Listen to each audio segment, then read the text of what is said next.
Tibet is a region in the western part of East Asia, covering much of Tibetan Plateau and spanning about 2,500,000 kilometers square. It is the homeland of the Tibetan people. Also resident on the plateau are other ethnic groups such as Mongols, Monpa, Tamong, Chong, Sherpa, Loba. Since 20th century, Han Chinese, and Hui. Tibet is the highest region on Earth with average elevation of 4,380 meters. Located in the Himalayas, the highest elevation in Tibet is Mount Everest, Earth's highest mountain, rising 8,848 meters above sea level. The Tibetan Empire emerged in the 7th century. At its height in the 9th century, Tibetan Empire extended far beyond Tibetan Plateau from Tarim Basin and Pamas in the west, to Yunnan and Bengal in the southeast. It then divided into a variety of territories. The bulk of western and central Tibet was often at least nominally unified under a series of Tibetan governments in Lhasa, Shigatse, or nearby locations. The eastern regions of Kham and Amdo often maintained a more decentralized indigenous political structure, being divided among a number of small principalities and tribal groups, while also often falling under Chinese rule. Most of this area was eventually annexed into the Chinese provinces of Sichuan and Qinghai. The current borders of Tibet were generally established in the 18th century.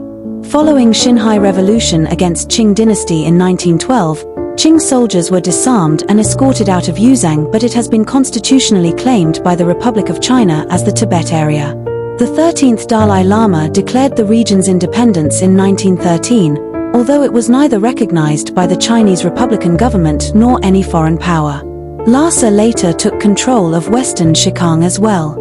The region maintained its autonomy until 1951 when, following the Battle of Chamdo, it was occupied and annexed by the People's Republic of China. The entire plateau came under PRC administration. The Tibetan government was abolished after the failure of the 1959 Tibetan Uprising. Today, China governs western and central Tibet as the Xizang Autonomous Region, while the eastern areas are now mostly autonomous prefectures within Qinghai, Gansu, Yunnan, and Sichuan provinces.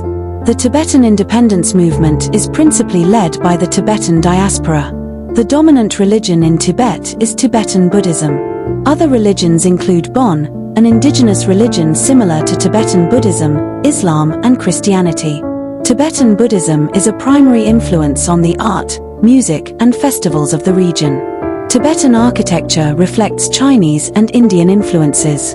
Staple foods in Tibet are roasted barley, yak meat, and butter tea. With the growth of tourism in recent years, the service sector has become the largest sector in Tibet, accounting for 50.1% of the local GDP in 2020.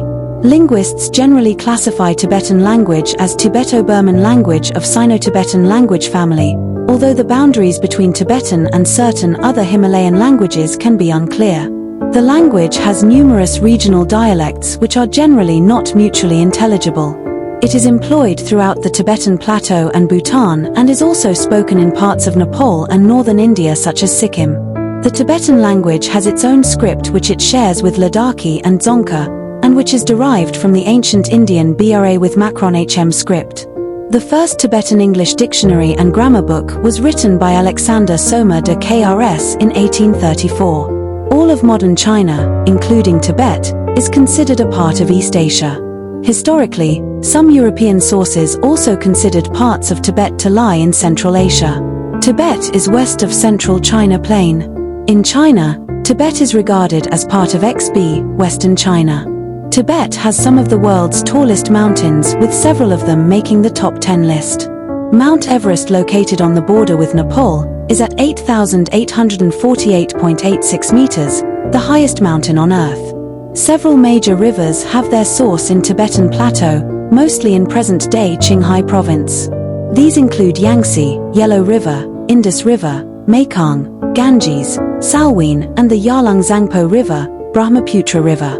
The Yarlung Zangpo Grand Canyon along the Yarlung Zangpo River is among the deepest and longest canyons in the world. Tibet has been called the Water Tower of Asia. The Indus and Brahmaputra rivers originate from the vicinities of Lake Mapam Yumko in western Tibet, near Mount Kailash. The mountain is a holy pilgrimage site for both Hindus and Tibetans.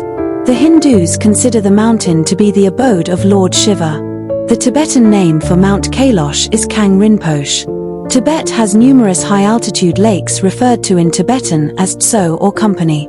These include Qinghai Lake, Lake Manasarovar, Namtso, Pangong Tso, Yamdrok Lake, Siling Ko, Lamo Latso, Lumajangdong Ko, Lake Puma Yumko, Lake Paiku, Como Chamling, Lake Rakshastal, Dags Ko, and Dawn Company.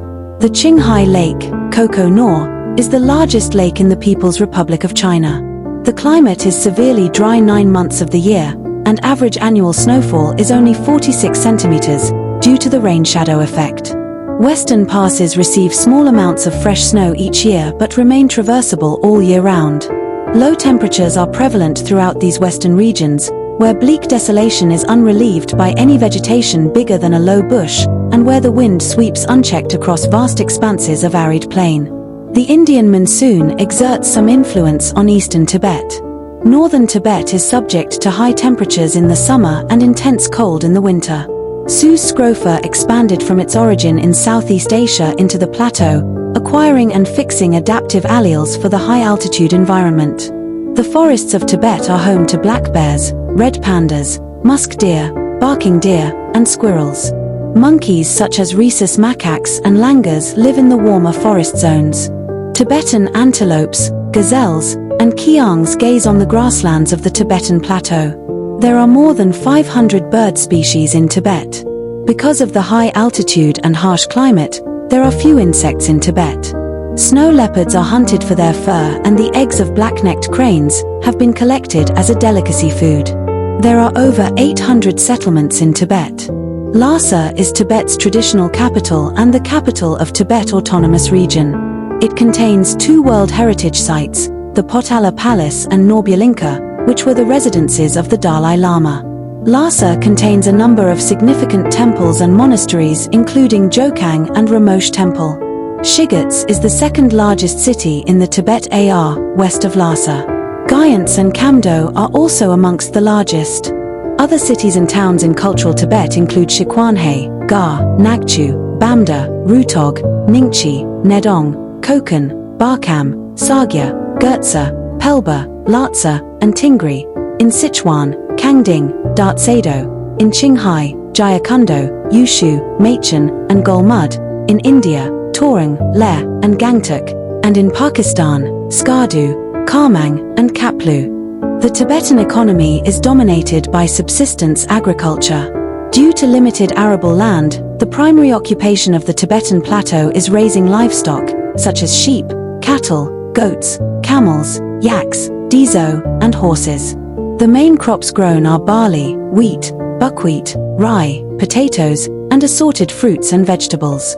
In recent years, due to increased interest in Tibetan Buddhism, tourism has become an increasingly important sector. Tourism brings in the most income from the sale of handicrafts. These include Tibetan hats, jewelry, wooden items, clothing, quilts, fabrics, Tibetan rugs, and carpets. On January 15, 2009, construction of Tibet's first expressway, the Lhasa Airport Expressway, a 37.9 kilometers stretch of controlled access highway in southwestern Lhasa. Religion is extremely important to the Tibetans and has a strong influence over all aspects of their lives. Bon is the indigenous religion of Tibet, but has been almost eclipsed by Tibetan Buddhism, a distinctive form of Mahayana and Vajrayana, which was introduced into Tibet from the Sanskrit Buddhist tradition of northern India. Tibetan Buddhism is practiced not only in Tibet but also in Mongolia, parts of northern India, the Buryat Republic, the Tuva Republic, and in the Republic of Kalmykia. Tibetan representations of art are intrinsically bound with Tibetan Buddhism and commonly depict deities or variations of Buddha in various forms, from bronze Buddhist statues and shrines to highly colorful thangka paintings and mandalas. Thangkas are Tibet's traditional cloth paintings. Rendered on cotton cloth with a thin rod at the top, they portray Buddhist deities or themes in color and detail. Tibetan architecture contains Chinese and Indian influences and reflects a deeply Buddhist approach. The Buddhist wheel, along with 2 dragons, can be seen on nearly every gompa in Tibet. The design of the Tibetan chortens can vary, from roundish walls in Kham to squarish, 4-sided walls in Ladakh. The most distinctive feature of Tibetan architecture is that many of the houses and monasteries are built on elevated, sunny sites facing the south, and are often made out of a mixture of rocks, wood, cement, and earth. Little fuel is available for heat or lighting, so flat roofs are built to conserve heat, and multiple windows are constructed to let in sunlight. Walls are usually sloped inwards at 10 degrees as a precaution against the frequent earthquakes in this mountainous area.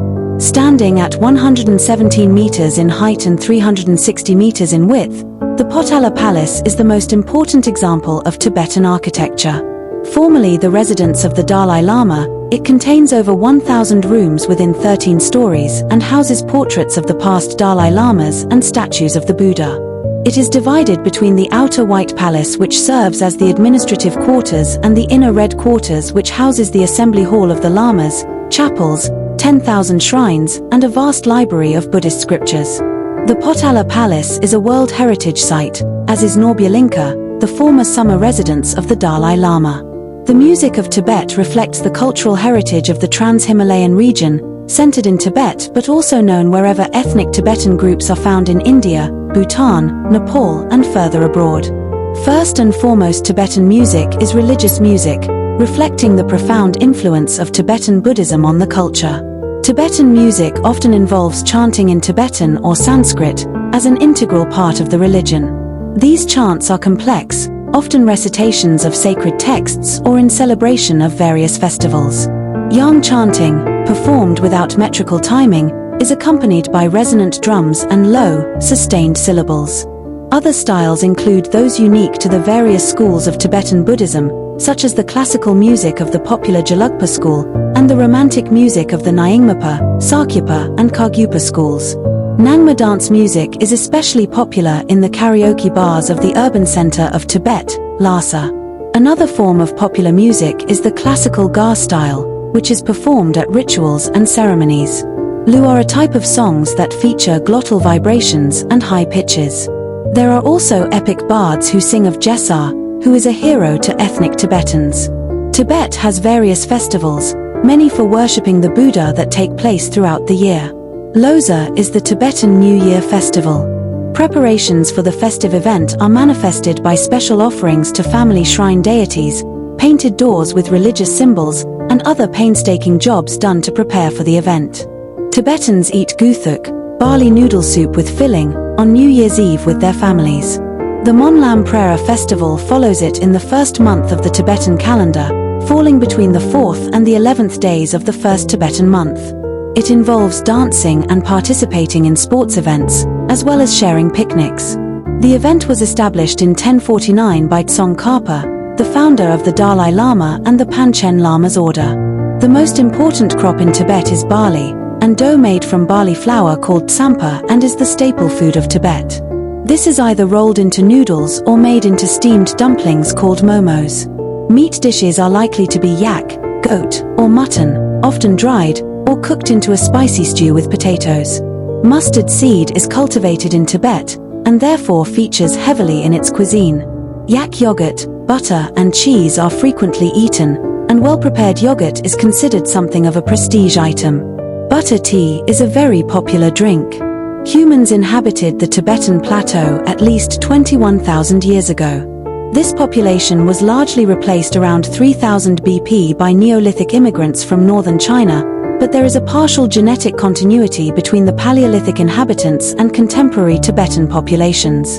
The earliest Tibetan historical texts identify the Zhongjung culture as a people who migrated from the Amdo region into what is now the region of Guj in western Tibet. Zhongjung is considered to be the original home of the Bon religion. By the 1st century BCE, a neighboring kingdom arose in the Yarlung Valley, and the Yarlung king, Drigam Tsenpo, attempted to remove the influence of the Zhongjung by expelling the Zhong's Bon priests from Yarlung. He was assassinated, and Zhongjung continued its dominance of the region until it was annexed by Songtsen Gampo in the 7th century. Prior to Songtsen Gampo, the kings of Tibet were more mythological than factual, and there is insufficient evidence of their existence. The history of a unified Tibet begins with the rule of Songtsen Gampo, 604 to 650 CE, who united parts of the Yarlung River Valley and founded the Tibetan Empire. He also brought in many reforms, and Tibetan power spread rapidly, creating a large and powerful empire. It is traditionally considered that his first wife was the Princess of Nepal, Bhricuti, and she played a great role in the establishment of Buddhism in Tibet. In 640, he married Princess Wencheng, the niece of the Chinese Emperor Taizong of Tang China. Under the next few Tibetan kings, Buddhism became established as the state religion and Tibetan power increased even further over large areas of Central Asia, while major inroads were made into Chinese territory, even reaching the Tang's capital Chang'an, modern Lebanon, in late 763. However, the Tibetan occupation of Chang'an only lasted for 15 days, after which they were defeated by Tang and its ally, the Turkic Uyghur Khaganate. The kingdom of Nanzhao in Yunnan and neighboring regions remained under Tibetan control from 750 to 794, when they turned on their Tibetan overlords and helped the Chinese inflict a serious defeat on the Tibetans. In 747, the hold of Tibet was loosened by the campaign of General Gao Xianzhi, who tried to reopen the direct communications between Central Asia and Kashmir. By 750, Tibetans lost almost all of their Central Asian possessions to the Chinese. However, after Gao Xianzhi's defeat by the Arabs and Karluks at the Battle of Talas and subsequent civil war known as the Anlushan Rebellion, Chinese influence decreased rapidly and Tibetan influence resumed. At its height in the 780s to 790s, the Tibetan Empire reached its highest glory when it ruled and controlled a territory stretching from modern-day Afghanistan, Bangladesh, Bhutan, Burma, China, India, Nepal, Pakistan, Kazakhstan, Kyrgyzstan, Tajikistan. In 821 or 822 CE, Tibet and China signed a peace treaty. A bilingual account of this treaty, including details of the borders between the two countries, is inscribed on a stone pillar which stands outside the Jokang Temple in Lhasa. Tibet continued as a Central Asian empire until the mid-9th century, when a civil war over succession led to the collapse of Imperial Tibet. The period that followed is known traditionally as the era of fragmentation, when political control over Tibet became divided between regional warlords and tribes with no dominant centralized authority. An Islamic invasion from Bengal took place in 1206. The Mongol Yuan dynasty, through the Bureau of Buddhist and Tibetan Affairs, or Shenzhen Yuan, ruled Tibet through a top-level administrative department.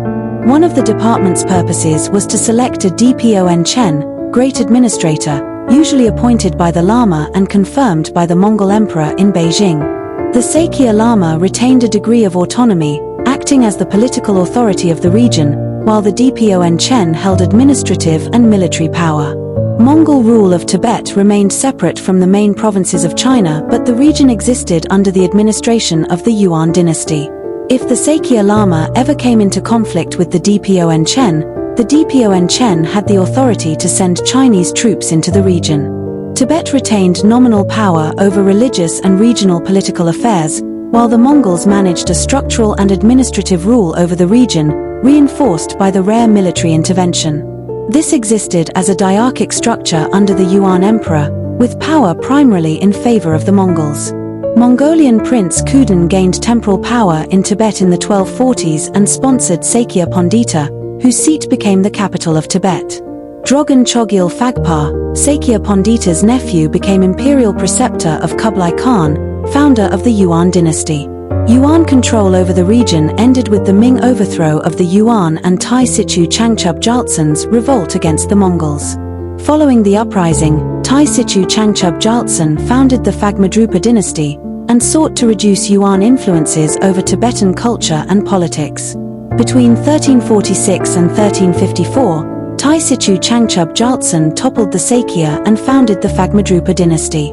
The following 80 years saw the founding of the Gelug school, also known as Yellow Hats, by the disciples of Je Tsongkhapa, and the founding of the important Ganden, Drepung and Sera monasteries near Lhasa. However, internal strife within the dynasty and the strong localism of the various fiefs and political religious factions led to a long series of internal conflicts. The minister family Rinpungpa, based in Zhang, west-central Tibet, dominated politics after 1435. In 1565 they were overthrown by the Zangpa dynasty of Shigatse, which expanded its power in different directions of Tibet in the following decades and favored the Karma Kagyu sect. In 1578, Altan Khan of the Tumd Mongols gave Sonam Gyatso, a High Lama of the Gelugpa school, the name Dalai Lama, Dalai being the Mongolian translation of the Tibetan name Gyantse Ocean. The fifth Dalai Lama, 1617–1682, is known for unifying the Tibetan heartland under the control of the Gelug school of Tibetan Buddhism, after defeating the rival Kagyu and Jonang sects and the secular ruler, the Zangpa prince, in a prolonged civil war. His efforts were successful in part because of aid from Gushi Khan, the Oirat leader of the Koshut Khanate. With Gushi Khan as a largely uninvolved overlord, the fifth Dalai Lama and his intimates established a civil administration which is referred to by historians as the Lhasa state. This Tibetan regime or government is also referred to as the Ganden Phodrang. Qing dynasty rule in Tibet began with their 1720 expedition to the country when they expelled the invading Dzungas. Amdo came under Qing control in 1724, and Eastern Kham was incorporated into neighboring Chinese provinces in 1728. Meanwhile, the Qing government sent resident commissioners called Ambans to Lhasa. In 1750, the Ambans and the majority of the Han Chinese and Manchus living in Lhasa were killed in a riot, and Qing troops arrived quickly and suppressed the rebels in the next year. Like the preceding Yuan dynasty, the Manchus of the Qing dynasty exerted military and administrative control of the region, while granting it a degree of political autonomy. The Qing commander publicly executed a number of supporters of the rebels and, as in 1723 and 1728, made changes in the political structure and drew up a formal organization plan. The Qing now restored the Dalai Lama as ruler, leading the governing council called Kashag, but elevated the role of Ambans to include more direct involvement in Tibetan internal affairs. At the same time, the Qing took steps to counterbalance the power of the aristocracy by adding officials recruited from the clergy to key posts. For several decades, peace reigned in Tibet, but in 1792, the Qing Qianlong Emperor sent a large Chinese army into Tibet to push the invading Nepalese out. This prompted yet another Qing reorganization of the Tibetan government, this time through a written plan called the 29 Regulations for Better Government in Tibet. Qing military garrisons staffed with Qing troops were now also established near the Nepalese border. Tibet was dominated by the Manchus in various stages in the 18th century, and the years immediately following the 1792 regulations were the peak of the Qing Imperial Commissioner's authority, but there was no attempt to make Tibet a Chinese province.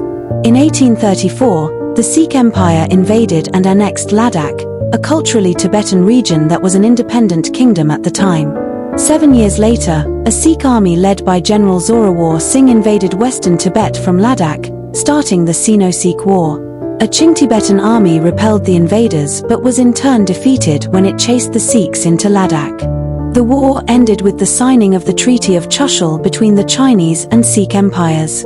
As the Qing dynasty weakened, its authority over Tibet also gradually declined, and by the mid-19th century, its influence was minuscule. Qing authority over Tibet had become more symbolic than real by the late 19th century, although in the 1860s, the Tibetans still chose for reasons of their own to emphasize the empire's symbolic authority and make it seem substantial. In 1774, a Scottish nobleman, George Bogle, travelled to Shigatse to investigate prospects of trade for the East India Company. His efforts, while largely unsuccessful, established permanent contact between Tibet and the Western world. However, in the 19th century, tensions between foreign powers and Tibet increased. The British Empire was expanding its territories in India into the Himalayas, while the Emirate of Afghanistan and the Russian Empire were both doing likewise in Central Asia. In 1904, a British expedition to Tibet, spurred in part by a fear that Russia was extending its power into Tibet as part of the Great Game, was launched. Although the expedition initially set out with the stated purpose of resolving border disputes between Tibet and Sikkim, it quickly turned into a military invasion. The British Expeditionary Force, consisting of mostly Indian troops, quickly invaded and captured Lhasa, with the Dalai Lama fleeing to the countryside. Afterwards, the leader of the expedition, Sir Francis Younghusband, negotiated the convention between Great Britain and Tibet with the Tibetans, which guaranteed the British great economic influence but ensured the region remained under Chinese control. The Qing imperial resident, known as the Amban, publicly repudiated the treaty, while the British government, eager for friendly relations with China, negotiated a new treaty 2 years later known as the Convention between Great Britain and China respecting Tibet. The British agreed not to annex or interfere in Tibet in return for an indemnity from the Chinese government, while China agreed not to permit any other foreign state to interfere with the territory or internal administration of Tibet. In 1910, the Qing government sent a military expedition of its own under Zhao Erfeng to establish direct Manchu Chinese rule and, in an imperial edict, deposed the Dalai Lama, who fled to British India. Zhao Erfeng defeated the Tibetan military conclusively and expelled the Dalai Lama's forces from the province. After the Xinhai Revolution, 1911 to 1912, toppled the Qing dynasty and the last Qing troops were escorted out of Tibet, the new Republic of China apologized for the actions of the Qing and offered to restore the Dalai Lama's title. The Dalai Lama refused any Chinese title and declared himself ruler of an independent Tibet. In 1913, Tibet and Outer Mongolia concluded a treaty of mutual recognition. The ROC continued to view the former Qing territory as its own, including Tibet. For the next 36 years, the 13th Dalai Lama and the regents who succeeded him governed Tibet. During this time, Tibet fought Chinese warlords for control of the ethnically Tibetan areas in Xikang and Qinghai, parts of Kham and Amdo, along the upper reaches of the Yangtze River. In 1914, the Tibetan government signed the Simla Convention with Britain, which recognized Chinese suzerainty over Tibet in return for a border settlement. China refused to sign the convention. Tibet continued to lack clear boundaries or international recognition of its status. When in the 1930s and 1940s the regents displayed negligence in affairs, the Kuomintang government of the Republic of China took advantage of this to expand its reach into the territory. On December 20, 1941, Kuomintang leader Chiang Kai-shek noted in his diary that Tibet would be among the territories which he would demand as restitution for China following the conclusion of World War II.